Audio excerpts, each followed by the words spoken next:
In this video, I'm going to tweak the values of my Maya renders, whether I used Hardware 2.0 or Arnold.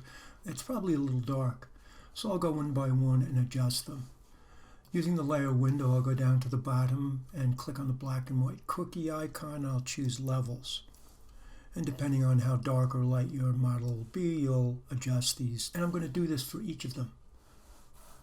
So once I've done that, what I'll do is I'll merge it down by going to the corner of the layer window, and I'll choose Flatten Image, and I'll save it. And I'm going to put it on my dock, and I'm going to do that to each one of them. Once again, I'll go to the black and white cookie, clicking on Levels, and in the properties I'll adjust it accordingly. And then I'll flatten the image. And I'm going to do that for the other two. And then once they're done, I'll return and we'll make the composite out of the 4 renders. Now that I've adjusted the levels for all my renders, I'm going to make one composite out of it as well. Going to File New or hitting Command N on the keyboard, I'll make sure it's set for inches, and I'll make the width 17 inches, and I'll make the height 11 inches, and I'll leave the resolution at 100. And now I'm going to copy and paste each of those images, that new document I just created.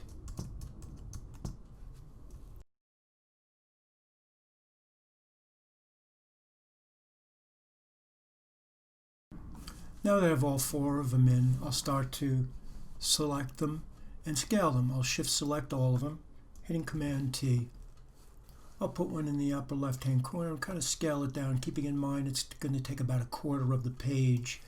And I'll need room at the top or bottom for my name. So I've got them scaled the way I want, roughly. And I'll set the scale.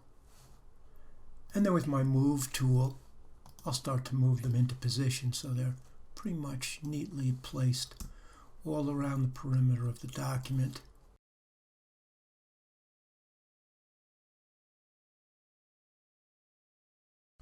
And now I'll make sure that I've got my text tool. I'm going to make the black text. I'll hit D on the keyboard, or I'll click on the mini-me on the toolbar to make it black and white.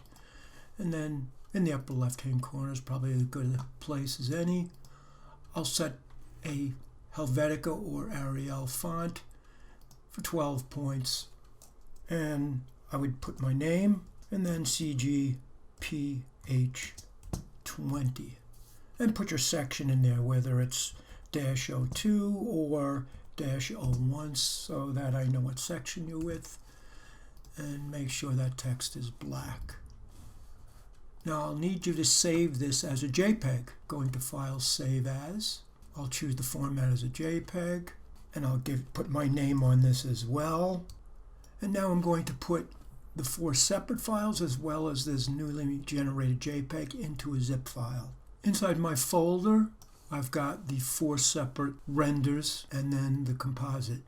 And I've put my name on each of the still single images as well. On the Mac, I'll marquee and select it, and I'll choose Compress 5 items. And that zip folder, I'll put my name on that as well as CGPH20 and the section.